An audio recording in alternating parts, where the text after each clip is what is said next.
Hello everyone, welcome to texture math. आज के session में हम मेडिकल टर्मिनोलॉजी से रिलेटेड कुछ और ऐसे प्रीफिक्सेस देखेंगे जो यूज़ होते हैं किसी भी फिजिकल प्रॉपर्टी को या शेप को डिनोट करने के लिए। ठीक है। इससे पहले वाले सेशन में भी हमने ऐसे प्रीफिक्सेस देखे थे जिनको हम यूज़ कर रहे थे किसी फिजिकल प्रॉपर्टी को या फिर शेप को डिनोट करने के लिए। ठीक है। तो इसमें हम उसी का कंटिन्यूशन कर रहे हैं। अब हो सकता है आप में से कुछ लोग ये सेशन डायरेक्टली देख रहे हो विदाउट फॉलोइंग द सीक्वेंस, तो उनके लिए मैं एक बार रिपीट कर देता हूँ कि प्रीफिक्स एक ऐसा वर्ड होता है जो किसी भी मेडिकल टर्मिनोलॉजी के इनिशियल में अटैच होकर उसका कुछ मीनिंग प्रोड्यूस करे। ठीक है, कोई चीज़ को डिनोट करे, वो फिजिकल प्रॉपर्टी हो सकती है, शेप हो सकती है या कोई साइज हो सकता है। तो उसको जो डिनोट करता है उसको हम बोलेंगे प्रीफिक्सेस, मेडिकल टर्मिनोलॉजी के प्रीफिक्स। ठीक है। तो अब इस सेशन में हम कैसे इसको प्रोसीड करेंगे, कैसे समझेंगे, पहले हम उस प्रीफिक्स का मीनिंग समझेंगे और उस मीनिंग को देखने के बाद में उसके कुछ एग्जांपल्स कवर करेंगे, जिससे हमें ये एक हैबिट होगी कि कैसे हम किसी भी डायग्नोसिस रिपोर्ट में उन टर्मिनोलॉजी का एक्चुअल मीनिंग फाइंड आउट कर सकते हैं उन प्रीफिक्सेस की हेल्प से। ठीक है। तो कंटिन्यू करते हैं। आज का जो पहला प्रीफिक्स है हमारे पास वो है रेटिक्यूलो।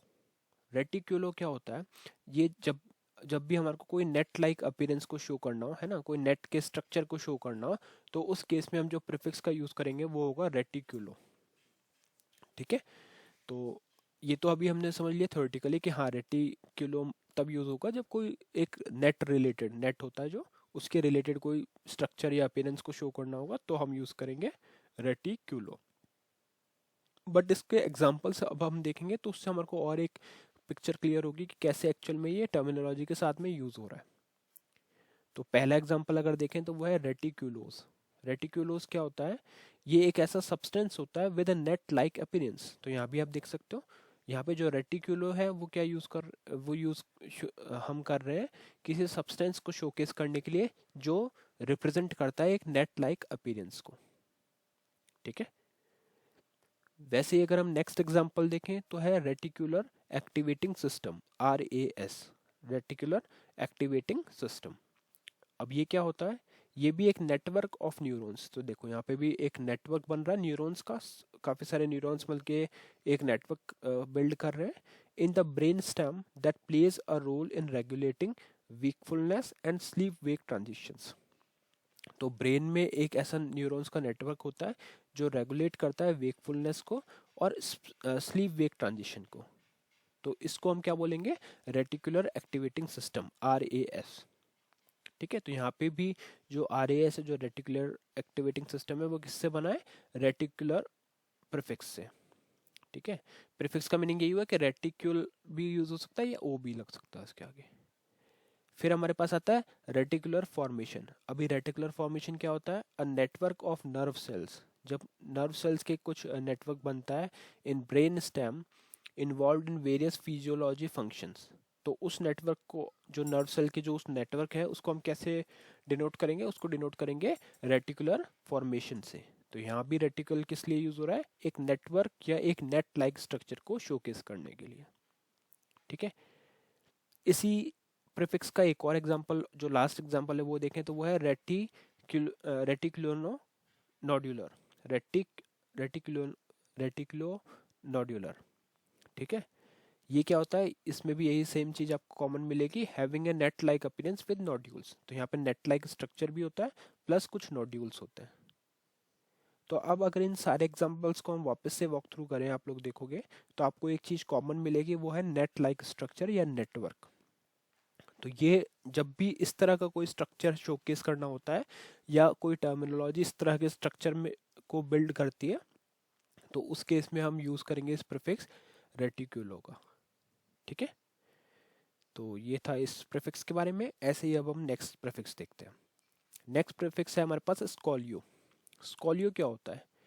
जब भी किसी ट्विस्टेड स्ट्रक्चर को शो करना हो, है ना, कोई भी स्ट्रक्चर है जो ट्विस्टेड है, थोड़ा सा ट्विस्ट करा हुआ है, तो उसको शो करने के लिए हम यूज करते हैं स्कॉलियो, स्कॉलियो।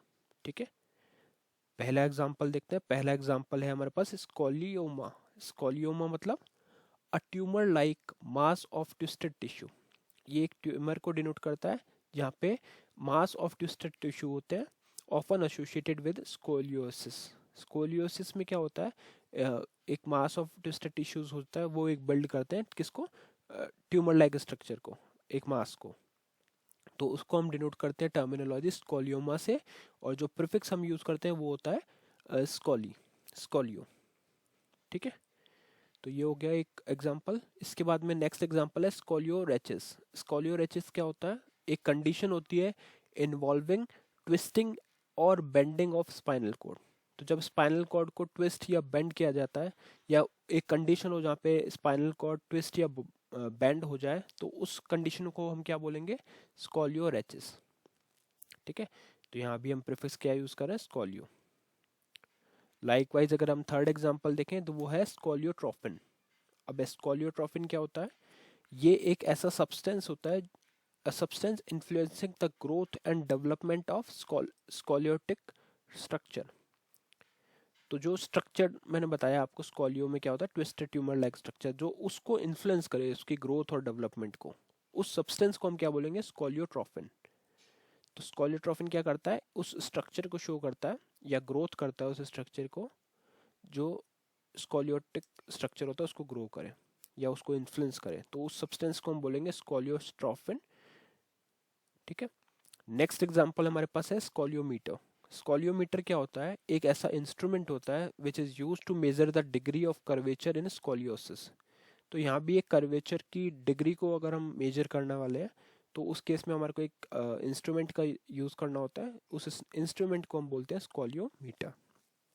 तो स्कॉलियोमीटर कुछ नहीं है, बस एक ऐसा इंस्ट्रूमेंट है जो मेजर करने का काम आता है degree of curvature in scoliosis. ठीक है, नेक्स्ट एग्जांपल हमारे पास है स्कॉलियोमीटर। स्कॉलियोमीटर हम कवर कर चुके हैं। तो ये सारे एग्जांपल्स किससे रिलेटेड है, स्कॉलियो, स्कॉलियो या ट्विस्टेड से। ठीक है, इससे पहले वाले प्रीफिक्स में हमने देखा था रेटिकुलो, जो नेट लाइक अपीयरेंस को शो करता है, और यहाँ पे कॉमन चीज क्या है, एक ट्विस्टेड मास से रिलेटेड है ये, है ना, a tumour like mass, tumour like mass of twisted tissue. तो उससे रिलेटेड जब होगा तो उसके लिए हम यूज करेंगे प्रीफिक्स स्कॉलियो को। नेक्स्ट एग्जांपल देखते हैं नेक्स्ट प्रीफिक्स के साथ। नेक्स्ट प्रीफिक्स है हमारे पास थर्मो। ये भी एक मोस्ट पॉपुलर टर्मिनोलॉजी है, इसके कुछ सब्जेक्ट्स भी आप लोगों ने देखे होंगे, थर्मोडायनेमिक्स। तो वहाँ भी कहीं ना कहीं हीट से रिलेटेड जब बात होती है, तो उस केस में हम यूज़ करते हैं प्रीफिक्स थर्मो का। ठीक है, तो ये भी कहीं ना कहीं उसी से रिलेटेड है कि जब भी आपको कोई हीट से रिलेटेड डिस्कशन करना होगा, या कोई कोई भी चीज़ जो साउंड प्रोड्यूस करेगी हीट से रिलेटेड, तो उस केस में हम यूज़ करेंगे टर्मिनोलॉजी प्रीफिक्स थर्मो का, थर्म या थर्मो का। ठीक है, तो पहला एग्जांपल देखते हैं। पहला एग्जांपल हमारे पास है थर्मोजेनेसिस। अभी थर्मोजेनेसिस क्या होता है, ये एक ऐसा प्रोसेस होता है जिसमें हीट को प्रोड्यूस किया जाता है, the process of production, the process of heat production in the body. जब बॉडी के अंदर कोई भी हीट को प्रोड्यूस किया जाता है, तो उस केस के लिए हम उस टर्मिनोलॉजी को क्या बोलेंगे, थर्मोजेनेसिस, थर्मोजेनेसिस। और जो प्रीफिक्स हम यूज कर रहे हैं वो है थर्मो। वैसे ही अगर नेक्स्ट एग्जांपल अगर आप देखोगे, तो नेक्स्ट एग्जांपल में हमारे पास है थर्मोग्राम। अब थर्मोग्राम क्या होता है, ये एक इमेज और रिकॉर्ड होता है शोइंग वेरिएशन इन टेम्परेचर। ठीक है, often used in medical imaging. तो मेडिकल इमेजिंग, जब भी कोई ट्रीटमेंट के लिए मेडिकल इमेजिंग कराई जाती है, तो उस केस में एक इमेज और एक रिकॉर्ड हम क्रिएट करते हैं, जो क्या शो करता है, वेरिएशन इन टेम्परेचर, कि बॉडी में कैसे कैसे टेम्परेचर वेरी वेरी कर रहा है। तो उसको, उस रिकॉर्ड और इमेज को क्या बोलेंगे हम, थर्मोग्राम। ये एक टेस्ट कंसिडर कर सकते हो आप, एक मेडिकल इमेजिंग टेस्ट होता है जिसमें बॉडी के जो वेरिएशन होते हैं टेम्परेचर में, उसको डिनोट किया जाता है। फिर हमारे पास है थर्मोमेट्री। थर्मोमेट्री क्या होता है, द मेजरमेंट ऑफ टेम्परेचर। किसी भी टेम्परेचर का जब मेजरमेंट करना होता है, तो उसके लिए हम टर्मिनोलॉजी थर्मोमेट्री का यूज करते हैं, जहाँ पे प्रीफिक्स क्या है हमारे पास, थर्मो। थर्मो प्रीफिक्स है जिसके थ्रू मेजरमेंट ऑफ टेम्परेचर किया जाता है। फिर हमारे पास आता है थर्मो रेगुलेशन। थर्मो रेगुलेशन क्या होता है, the process of maintaining a stable internal body temperature. किसी भी बॉडी की टेम्परेचर को मेंटेन करना, the process of maintaining stable internal body temperature, तो उसको हम बोलेंगे थर्मो रेगुलेशन। हो सकता है किसी की बॉडी में कोई टेम्परेचर का इश्यूज हो, तो उस केस में थर्मो रेगुलेशन परफॉर्म करते हैं, वो एक वो प्रोसेस होता है जो मेंटेन करता है इंटरनल बॉडी के टेम्परेचर को। ठीक है, तो ये कुछ एग्जांपल्स हमने देखे थर्मो से रिलेटेड। तो इन इस सेशन के लिए हमने यही 3 टॉपिक कवर किए हैं, प्रीफिक्सेस को, रेटिकुलो, स्कॉली और थर्मो। नेक्स्ट सेशन में हम बाकी प्रीफिक्सेस डिस्कस करेंगे। और आज के लिए जो क्वेश्चन है वो हमारे पास है, what information is provided by the prefix kypho और फोटो। तो ये आप लोग, हम ऑलरेडी कर चुके हैं इसके बारे में डिस्कशन। तो आप अगर आंसर जानते हैं तो आप इसका आंसर कमेंट सेक्शन में पुट करें, जिससे बाकी लोग भी उसकी रेफरेंस ले सकें। और अगर आपको इसमें कोई इश्यूज है तो आप प्रीवियस सेशन देख सकते हो, उसमें हमने ये सारा ऑलरेडी डिस्कस किया हुआ है। ठीक है, तो इस सेशन के लिए इतना ही था। नेक्स्ट सेशन में बाकी टॉपिक डिस्कस करेंगे। So thank you for watching texture में।